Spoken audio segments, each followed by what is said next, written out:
Greetings, denizens of the Empire. It's Jabara here. The Kingdom of Benin is one of the most popular sub-Saharan African kingdoms among African history enthusiasts. Many aspects of this great civilization make it more than deserving of its popularity in that realm, including advanced metallurgy in brass, bronze, and iron, sophisticated artwork, arms and armor, and engineering feats like impluvium, drainage systems, cooling systems, city walls, moats, and ramparts, dotted with 9 massive wooden gates that were protected by guards and sophisticated locking mechanisms. However, there is also a wealth of falsehoods or outdated information constantly being put out, continuously recycled, and as of late, AI-generated videos and posts all throughout social media have been exponentially perpetuating this misinformation, notably about the Walls of Benin.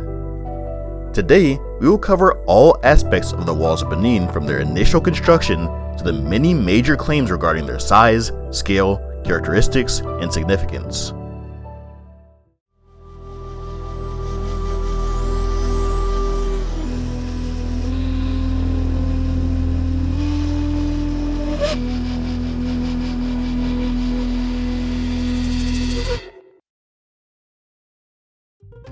If you were to research the Walls of Benin online, you'll be met with a surprisingly wide plethora of information available. When checking YouTube, TikTok, or any other video sharing service, you're often met with lots of shamelessly AI-generated videos, scripts, and narration, with equally obvious AI-generated images that fail to accurately represent the Walls of Benin, complete with exaggerated depictions of structures reminiscent of Atlantis or Wakanda. When you search the Walls of Benin on Google, you will see a wide assortment of images of walls in many shapes, sizes, and colors, and in many styles from engravings, prints, paintings, and real-life photos. However, very few of these images are even Benin at all, and those that do depict Benin are often inaccurately represented. This one, for example, is quite obviously the Great Wall of China, the largest and arguably most famous structure in the world, which we'll be talking about more in a moment. Then there's this popular image of what is actually that of a Fula village. The fact that this is so commonly portrayed as a depiction of the Walls of Benin is simply mind-boggling, because even without the context, it's quite obvious that this is not Benin. The telltale signs include the absolutely tiny size, obviously a rural village, not a city, and the surrounding walls which would have not come anywhere close to the size or scale to the Walls of Benin. Additionally, they appear to be composed of a thin layer of branches or twigs which would have only served as a barrier to contain and protect the livestock from wild animals. They would have offered little to no military defense at all. The dwellings shown are round huts, even though those of Benin would have been squared and sometimes contained courtyards. Despite its obvious flaws and inconsistencies, the Fula village shown is among the most popular images used in blogs, social media posts, or articles describing the Walls of Benin. In fact, it was the image used for the Walls of Benin Wikipedia article for several years.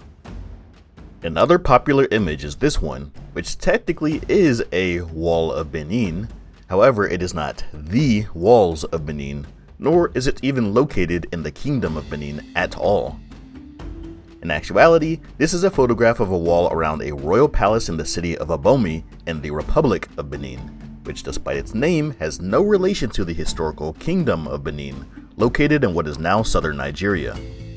The modern-day Republic of Benin was formerly part of the Kingdom of Dahomey, and the modern-day country takes its name from a body of water known as the Bight of Benin, which itself was named after the Kingdom of Benin, which shares its coastline. And if I haven't lost you already, this is similar to how the Gulf of Mexico is named after Mexico, despite being bordered mostly by the United States.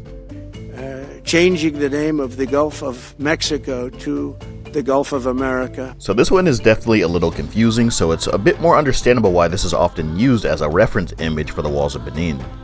However, I can't say the same for this next one. This is very clearly the Great Zimbabwe Wall, which is found thousands of miles away in the country of Zimbabwe, located in southern Africa. In fact, the country itself is named after this structure. Constructed in around the 11th century by the Shona people and completed around the 15th century, this walled settlement is but one, albeit the largest of hundreds of similar structures found all throughout southern Africa, spanning the countries of Zimbabwe, Botswana, Mozambique, and South Africa. It is made of granite stone quarried and constructed without mortar in what is known as dry stone architecture. It has no relation to the Walls of Benin in any historical, cultural, architectural, or even geographical capacity. It stands as an impressive feat of engineering in its own right, and to this day, it stands as the single largest stone structure built south of the Sahara in pre-colonial times. Here is another frequently used image, which depicts medieval Baghdad during the 8th century, under the Abbasid Caliphate. You can clearly see the domes, diagnostic features of the Arabic-Persian world, strewn throughout the city. This image was likely the result of further corruption from the original Fula village that has been recycled numerous times before, since the two have the same circular layout. With this one's more advanced and orderly layout, it was likely utilized as a means to more accurately represent the Walls of Benin than the very apparently small agrarian stick walls of the Fula village. So between the misuse of the aforementioned Fula village and 8th century Baghdad, it seems like the narrative of a massive circular walled city has found its way into the imagination of those who are attempting to depict Benin. The Walls of Benin were not circular though, as there is no historical or archaeological basis to support this.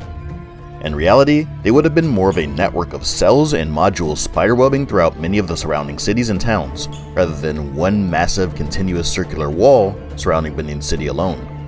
And then lastly we have this one, which is actually Sungbo's Eredu, believed to have been constructed some 1,000 years ago. Sungbo's Eredu is a massive wall that surrounded the Yoruba kingdom of Ijebu. Being very well preserved comparatively, and located geographically close to the Walls of Benin, and having a similar construction method, makes this one a more accurate representation of what the Walls of Benin would have looked like in the past. But Sungbo's Eredu is an entirely separate monument, impressive and massive in its own right, deserving its own category of recognition as the single largest monument in all of Africa. Spanning some 160 kilometers in length, standing 20 meters in height in some places, and consuming more material than the Great Pyramid of Giza. The reality is, there simply aren't really many actual images of the Walls of Benin out there. Those that do exist are either old drawings made by early European explorers with varying and questionable degrees of accuracy, or modern images taken of largely ruined, overgrown, and trash-covered sections that still surround the modern landscape of Benin City. A consequence of this is that there are significantly more false representations of the walls, or sometimes just very inaccurate or outright dismal representations in circulation than real or authentic ones. This is further complicated by the fact that the walls, despite often being described as such, would more accurately be described as ramparts, moats, mounds, and ditches. These walls were constructed by digging deep ditches around the perimeter of Benin City and its surrounding towns, and stacking the earth from these ditches to great heights. These would have been more of a hybrid between mounds and walls. The earth that was used would also be mixed with palm oil to create a more plastic and waterproof substance that was more resistant to heavy rains that frequent the region. Additionally, this palm oil served a defensive purpose, as it turned the already steeply sloped structure into a slippery mess that was excessively difficult to climb, especially while a defending army rested comfortably on top of it, raining down volleys of arrows. And as if this wasn't already enough, the moats would have been lined with viciously sharp brambles, and the ramparts themselves were reinforced with massive wooden beams to stabilize the structure and preserve its form. So even though these were not 90-degree vertical walls as is often imagined or depicted, they were still an incredibly effective defensive structure, exceedingly difficult to climb, and debilitating to any attacking warrior that was unfortunate enough to slip and tumble down into its thorn-filled moats. The inner walls that surrounded the royal complex, however, would have indeed consisted of conventional walls as we all know them today. Vertical, freestanding walls. This complex was essentially a city within a city, and these walls would have also had 9 gates of entry, heavily guarded and locked at night with sophisticated locking mechanisms. Another frequently recycled piece of misinformation is the idea that the Walls of Benin were 4 times longer than the Great Wall of China. While the Walls of Benin were indeed a very long and impressive feat of engineering, there is virtually no evidence to confirm that they were 4 times the length of the Great Wall of China. In fact, there's no evidence that they even matched the length of the Great Wall of China.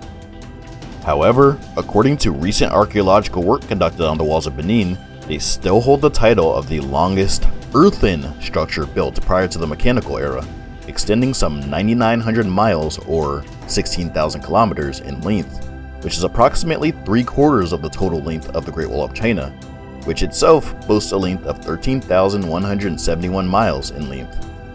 This claim was originally made by Dr. Patrick Darling, based on work conducted in the 1970s, as he recorded in his writings as follows. For over a half millennium, the tropical rainforests of southern Nigeria have brooded silently over the remains of the longest and most massive earth constructions yet known from the pre-mechanical era. 4 to 5 times longer than the Great Wall of China, and with over 100 times as much material moved as the Great Pyramid of Cheops. These earthworks cover 6,500 square kilometers of rainforest with a complicated network of enclosures. Their estimated length is in excess of 16,000 square kilometers, and with an average ditch bottom to bank top height of nearly 3 meters. In this quote, we should take note of a few very important things. Firstly, this was during the 1970s when archaeology in the region was significantly less developed than it is today. Another thing to note is how he used the word estimated, which clearly indicates that these were not definitive lengths. And finally, during the same time period, the 1973 edition of the Guinness Book of World Records had the Great Wall of China listed at a total length of 2,150 miles, while just 1 year later, the 1974 edition had the Walls of Benin listed at a length of 10,000 miles. These measurements were based on the data that was collected by Darling previously, so all available data indicated a length that was indeed 4 times as much as the known length of the Great Wall of China at the time. In other words, according to the data from the 1970s, the Walls of Benin were indeed the longest walls in the world, even exceeding the Great Wall of China in length. In fact, it is long enough to build Trump's wall along not only the Mexican border, but also the Canadian border, and still have 2,500 miles to spare. However, modern methods of measuring the Great Walls of China have revealed that they are actually significantly longer than previously thought. Since 2012, new measurements conducted by the Chinese government have included the spurs and branches of the walls as well, which brings the total length to 13,171 miles long.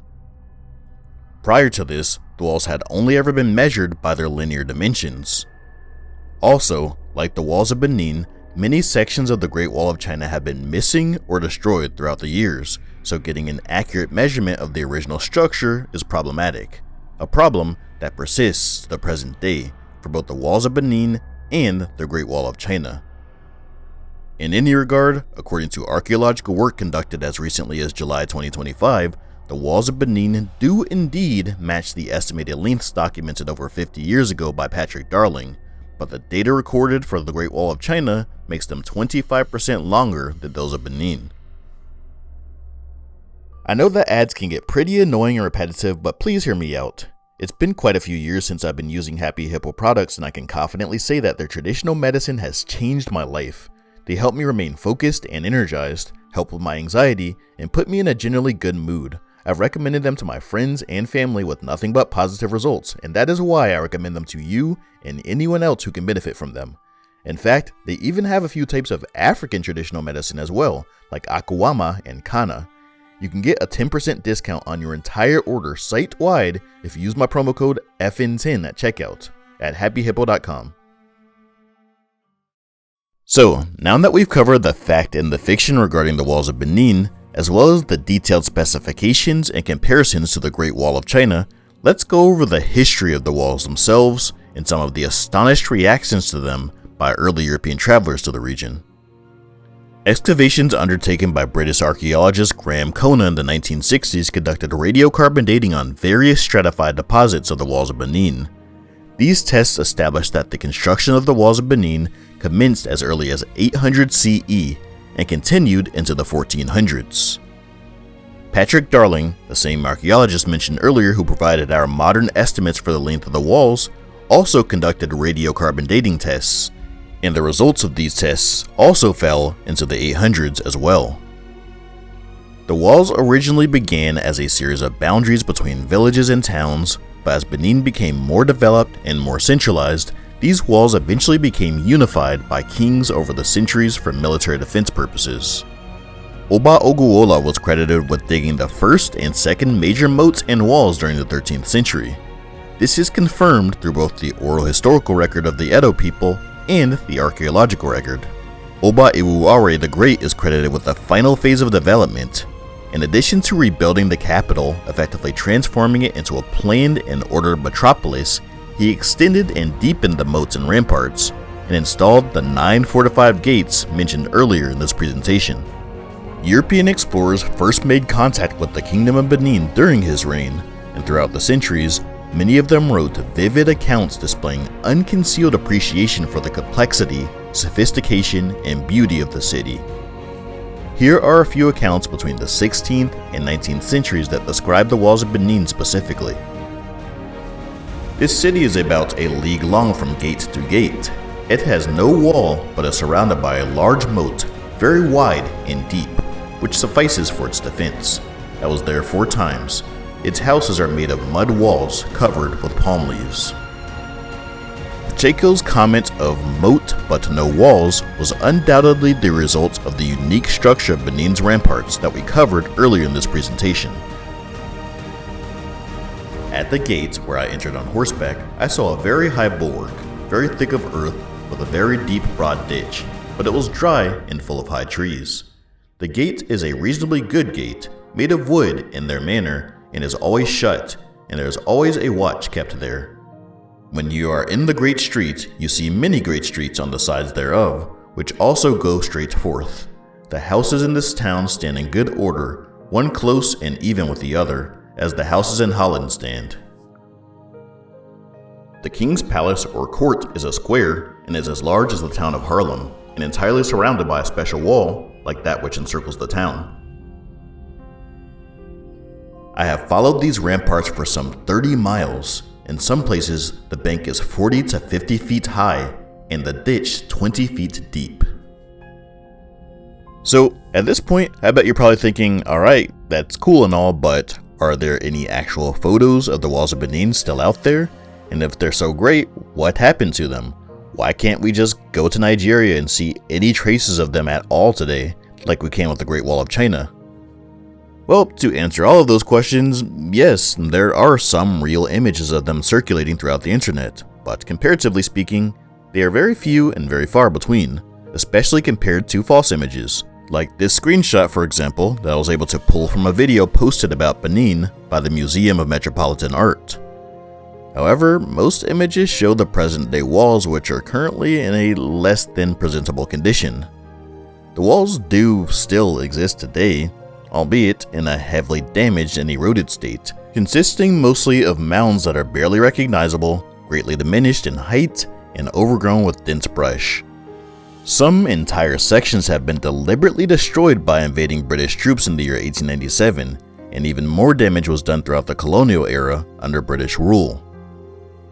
Even today, many more sections of the ramparts have been deliberately destroyed by the modern post-colonial independent Nigerian government to make way for modern roads and buildings, and the moats have been used as dumping grounds for garbage, essentially relegating them to landfills and making it impossible to determine their original size, shape, or condition. All of these issues are further exacerbated by a lack of any significant government intervention to preserve or protect the sites that remain in a manner that one would expect from other heritage sites around the world. Fortunately, there are a fair amount of sections of these walls that can still be seen with relative clarity from Google satellite images, albeit completely overgrown by vegetation.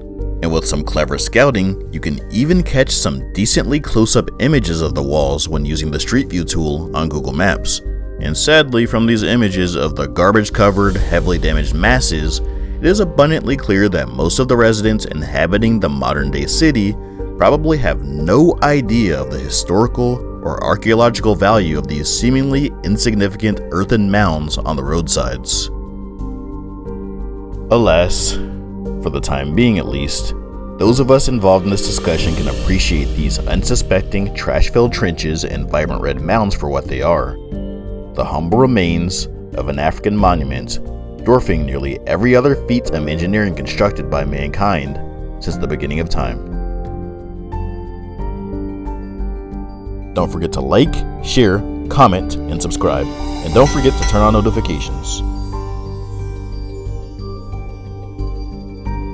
For sources, check out my website, fromnothing.info. For links to products, Patreon, Discord, or anything else to support or become a part of the Empire from Nothing, click on my link tree down below. I hope you all enjoyed the video, and always remember, we don't come from nothing.